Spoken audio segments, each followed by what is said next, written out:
നമുക്കിപ്പോൾ റിസൾട്ടിലേക്ക് കടക്കുകയാണ്. ഏത് തരത്തിലാണ് പശ്ചിമ ബംഗാളിൽ നിന്നുള്ള അഭിപ്രായ സർവേ വരുന്നത്?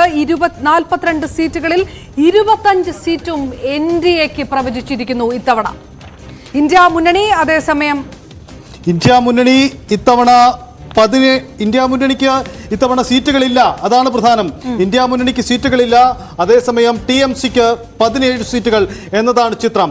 അതായത് കഴിഞ്ഞ തവണ 22 സീറ്റുകൾ നേടിയ തൃണമൂൽ കോൺഗ്രസിന് ഇത്തവണ 17 സീറ്റുകളിലേക്ക് ഒതുക്കപ്പെടും എന്ന സൂചനയാണ് അഭിപ്രായ സർവേ. കിട്ടിയ കോൺഗ്രസ് ആദ്യം നഷ്ടപ്പെടും ഇത്തവണ എന്നുള്ള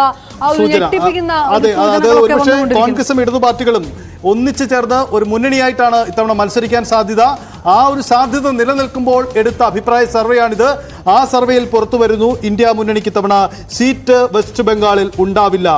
NDA കഴിഞ്ഞ തവണത്തെ 18 സീറ്റിൽ നിന്നും ഇത്തവണ 25 സീറ്റിലേക്ക് ഉയർത്തപ്പെടുമെന്നതാണ് പുറത്തുവരുന്ന അഭിപ്രായ സർവേ. വോട്ട് ഷെയർ നമുക്കൊന്ന് നോക്കാം. 42% വോട്ട് ഷെയർ ആണ് NDAക്ക് പ്രവചിക്കുന്നത്.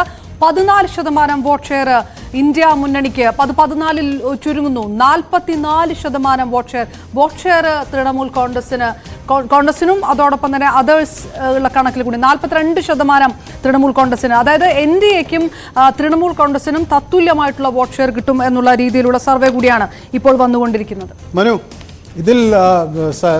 ഇതിലൊരു പ്രധാന പ്രശ്നം, ഞാനിപ്പോൾ ഈ ഒപ്പീനിയൻ പോളിൻ്റെ റിസൾട്ട് കാണുക. അപ്പോൾ അങ്ങനെ വരികയാണെങ്കിൽ നമ്മുടെ പ്രധാനമായി ഇന്ത്യ മുന്നണിക്ക് നേരിടാൻ പോകുന്നത് ധാലു കോൺസ്റ്റിറ്റ്യുവൻസിയാണ് കോൺഗ്രസിന് കഴിഞ്ഞ തവണ കിട്ടിയത്. അബു ഹസൻ ഖാൻ ചൗധരി ജയിച്ച ധാലുവിൽ ആണ് കോൺഗ്രസ് ഒരു സീറ്റ് അവിടെ കഴിഞ്ഞ തവണ കിട്ടിയത്. പിന്നെ ഇത് നമ്മുടെ അധീർ രഞ്ജൻ ചൗധരിയുടെ മണ്ഡലം. ഈ രണ്ടിടത്തും കോൺഗ്രസിന് ഇത്തവണ അപ്പോൾ വേദനിക്കുന്ന റിസൾട്ട്സ് ആയിരിക്കും വരിക എന്നാണ്. ഇതുപോലെ നമ്മളിപ്പോൾ കണ്ടതുപോലെയുള്ള ഒരു ഒപ്പീനിയൻ പോൾ പോലെയുള്ള റിസൾട്ട് വരികയാണെങ്കിൽ ഉണ്ടാകുക എന്നതാണ് വ്യക്തം. ഏതായാലും അങ്ങനെ വരികയാണെങ്കിൽ കാര്യമായ ഒരു സ്ത്രീ വോട്ടർമാരുടെ ഒരു ഷിഫ്റ്റ് BJPക്ക് അനുകൂലമായി ഉണ്ട്. ഇത് നേരത്തെ മമതാ ബാനർജിയും ഈ വിഷയം തിരിച്ചറിഞ്ഞിട്ടുള്ളതാണ്. സ്ത്രീ വോട്ടർമാരിൽ നിന്ന് TMC അകലുന്നു എന്ന ഒരു കാഴ്ചപ്പാട് അല്ലെങ്കിൽ ഒരു വിമർശനം നേരത്തെ തന്നെ മമതാ ബാനർജിക്ക് ഉണ്ടായിരുന്നു. ആ വിമർശനം മമതാ ബാനർജി ഉൾക്കൊണ്ടിരുന്നു. അതുകൊണ്ട് തന്നെ ഈ ലക്ഷ്മി ഭണ്ഡാര എന്ന തരത്തിലുള്ള ഒരു സാമ്പത്തിക സഹായ പദ്ധതി അവിടെ നിലവിലുള്ളതിന് ചെറിയ മാറ്റങ്ങൾ വരുത്താൻ മമതാ ബാനർജി തയ്യാറായി. അതിൽ 500 രൂപയാണ് അവിടെ സ്ത്രീകൾക്ക് ഈ പദ്ധതിയുടെ ഭാഗമായി കൊടുത്തിരുന്നത്. അത് 1000 രൂപയായി വർദ്ധിച്ചു. അതുപോലെ ഈ റിസർവ്ഡ് വിഭാഗത്തിലുള്ള ഷെഡ്യൂൾ കാസ്റ്റ് വിഭാഗത്തിലുള്ള സ്ത്രീകൾക്ക് 1000 രൂപ കൊടുത്തിരുന്ന 1200 രൂപയായി വർദ്ധിപ്പിക്കുന്നു. അങ്ങനെ സ്ത്രീകൾക്കുള്ള സാമ്പത്തിക സഹായം വർദ്ധിപ്പിച്ചിട്ടുണ്ട്. പക്ഷെ അത് എത്ര കണ്ട് സ്ത്രീകളെ പിടിച്ചു നിർത്താൻ ഉപകരിക്കും എന്ന ക്വസ്റ്റ്യൻ ആണ്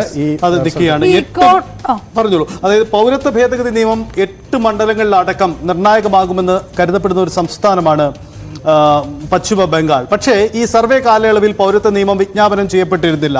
അതുകൊണ്ട് സ്വാഭാവികമായത് വന്നില്ല. പക്ഷേ പൗരത്വ നിയമ പ്രക്ഷോഭങ്ങൾക്ക് സ്വാധീനമുണ്ടാക്കാൻ കഴിയുകയും ചെയ്യും. അതുകൊണ്ട് ഈ സർവേ ഫലത്തിന് ശേഷം, ഇപ്പോൾ പുറത്തുവിടുന്ന ഈ സർവേ ഫലത്തിന് ശേഷം രാഷ്ട്രീയ സ്ഥിതിയിൽ മാറ്റമുണ്ടാകും പശ്ചിമ ബംഗാളിൽ എന്ന ഒരു സാധ്യത തീർച്ചയായും നമ്മൾ മുന്നിൽ കാണേണ്ടതുണ്ട്. പക്ഷേ എന്നിരുന്നാലും വ്യക്തമാണ്, പശ്ചിമ ബംഗാളിൽ NDAക്ക് ഒരു മുന്നേറ്റം ഉണ്ടാകുന്നു എന്നതിന്റെ സൂചകം തന്നെ ഈ സർവേ ഫലങ്ങളിൽ പുറത്തുവരും. ഈ തൃണമൂലിന്റെ പ്രതികരണങ്ങൾ ഏത് തരത്തിലാകാനുള്ള ഒരു സാധ്യത? തൃണമൂൽ കോൺഗ്രസ് 6ഓളം സീറ്റുകൾ കോൺഗ്രസ് ആവശ്യപ്പെട്ട ഒരു സാഹചര്യം ഉണ്ടായിരുന്നു. 2 സീറ്റ് മാത്രമേ കൊടുക്കാൻ കഴിയുകയുള്ളൂ. അതായത് കഴിഞ്ഞ തവണ കോൺഗ്രസ് വിജയം ഉറപ്പിച്ച ആ 2 സീറ്റ് മാത്രമേ കൊടുക്കാൻ കഴിയുകയുള്ളൂ എന്നൊരു നിലപാടിലേക്ക് മമതാ ബാനർജി പോകുന്നു. അങ്ങനെ ആ ഒരു മുന്നണി സഖ്യ സാധ്യത പശ്ചിമ ബംഗാളിൽ അവസാനിക്കുന്നു. കോൺഗ്രസ് അവസാനം ഇടത് കക്ഷികളുമായി ചേർന്ന് മത്സരിക്കാമെന്ന് തീരുമാനിക്കുന്നു. അപ്പോൾ തൃണമൂൽ എടുത്ത തീരുമാനം കൃത്യമായിരുന്നു എന്നുകൂടി വ്യക്തമാകുന്ന രീതിയിലുള്ള പ്രതികരണങ്ങൾ തൃണമൂലിന്റെ ഭാഗത്തുനിന്ന് ഒരുപക്ഷെ വന്നേക്കാം. ഈ തരത്തിലാണ് റിസൾട്ടുകൾ വരുന്നതെങ്കിൽ, അല്ലേ മനു? സ്വാഭാവികമായും CPM-മായി ഒരു തരത്തിലുള്ള ധാരണയ്ക്കും തയ്യാറല്ല എന്നുള്ള നിലപാട് മമതാ ബാനർജിക്കുണ്ട്. കോൺഗ്രസുമായി വേണമെങ്കിൽ ഒത്തുപോകാം. കാരണം ഇത് രണ്ടുപേരും തമ്മിൽ കണ്ടുമുട്ടിയാൽ അടി നടക്കുന്ന പാർട്ടിയാണ്. സ്വാഭാവികമായും ഇവർക്ക് ഒത്തൊരുമിച്ചൊരു തെരഞ്ഞെടുപ്പിനെ നേരിടാൻ കഴിയില്ല. അത് പറയുമ്പോഴും ഈ 42 വോട്ട് ഷെയർ ഒരുപക്ഷെ കിട്ടിയേക്കാമെന്നതാണ് നമ്മുടെ പ്രവചനം. TMCക്ക് കിട്ടിയേക്കാമെന്നാണ് പ്രവചനം പറയുന്നത്. ഇന്ത്യ മുന്നണിക്ക് 14% അതായത് 56% ഇരു മുന്നണികളും, ഇരു പാർട്ടികളും, ഇന്ത്യ മുന്നണിയും TMCയും ഒത്തുചേർന്നാൽ 54 പക്ഷെ അത്തരമൊരു വോട്ട് ഷെയർ ആണെങ്കിൽ സീറ്റിന്റെ എണ്ണത്തിലും മാറ്റം ഉണ്ടാവാം. അത്തരമൊരു സാധ്യത ഉണ്ടായിട്ടും മമതാ ബാനർജി എന്തുകൊണ്ട് സഖ്യം വേണ്ട അല്ല, എന്ന് ഇതിൽ തീരുമാനിച്ചു. ഒരു കാര്യം മമതാ ബാനർജിക്ക്, അതാണ് ഞാൻ നേരത്തെ സൂചിപ്പിച്ച പോലെ, ഈ CPM-മായി അങ്ങനെ ഒരു ബന്ധം ഒരു പക്ഷേ മമതാ ബാനർജിക്ക് അവിടെ ബംഗാളിൽ പറഞ്ഞു നിൽക്കാൻ അണികൾക്ക് മുന്നിൽ കഴിയില്ല. അത് BJP-യിലേക്ക് TMC ആളുകളുടെ ഒഴുക്കിനേക്ക് മാത്രമേ അത് വഴിവെക്കുള്ളൂ എന്നൊരു ക്വസ്റ്റ്യൻ ഉണ്ട്. CPM വലിയ വിട്ടുവീഴ്ചകൾക്ക് തയ്യാറാണ്. 13 മണ്ഡലങ്ങളിൽ അവർ മത്സരിക്കുന്നു എന്ന് പറയുന്നത്. ഇന്ത്യൻ നാഷണൽ കോൺഫറൻസിനെ സംബന്ധിച്ചിടത്തോളം ISF അല്ലെങ്കിൽ അങ്ങനെയുള്ള പാർട്ടികൾ അവിടെയുണ്ട്. അവരുടെയൊക്കെ പിന്തുണ ലഭിക്കാം. CPM-ന് RSP ആണ് അവർക്ക് ഒരു RSP ഫോർവേഡ് ബ്ലോക്ക്, അവരൊക്കെ ആയിട്ട് ഒരു ഐക്യം പോസിബിളാണ്. അതേസമയം TMC ഒറ്റയ്ക്ക് മത്സരിക്കാനുള്ള ഒരു കോൺഫിഡൻസ് ഉള്ളൊരു പാർട്ടിയാണ്. കാരണം അവരാണ് നേരിട്ട് എല്ലാ മണ്ഡലങ്ങളിലെയും പ്രൈം ഒപ്പോണന്റ്.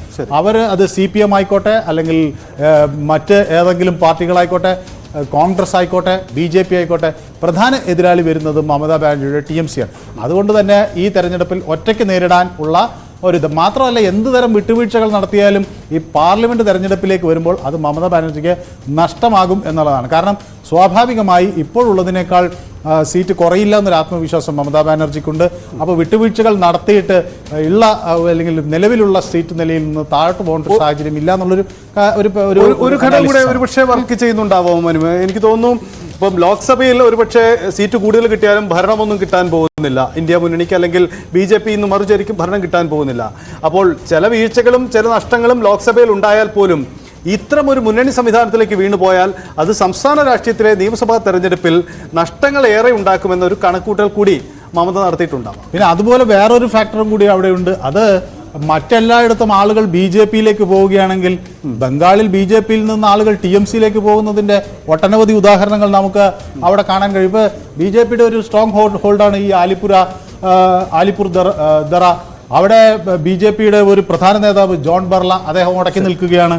മനോജ് ടിഗയാണ് ഇത്തവണ അവിടെ സ്ഥാനാർത്ഥിയെ മത്സരിക്കുന്നത്.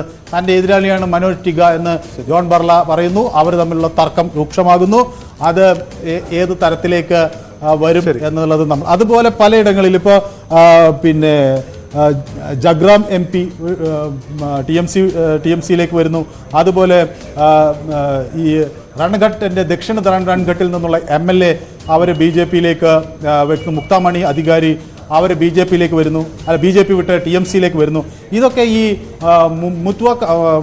മാത്വ കമ്മ്യൂണിറ്റിയെ, അവിടുത്തെ പ്രധാനമായ വിഭാഗങ്ങളെയൊക്കെ BJP-യിലേക്ക് അടുപ്പിക്കുന്നതിനൊക്കെയുള്ള ഒരു നിയമസഭാ തെരഞ്ഞെടുപ്പ് വരുമ്പോൾ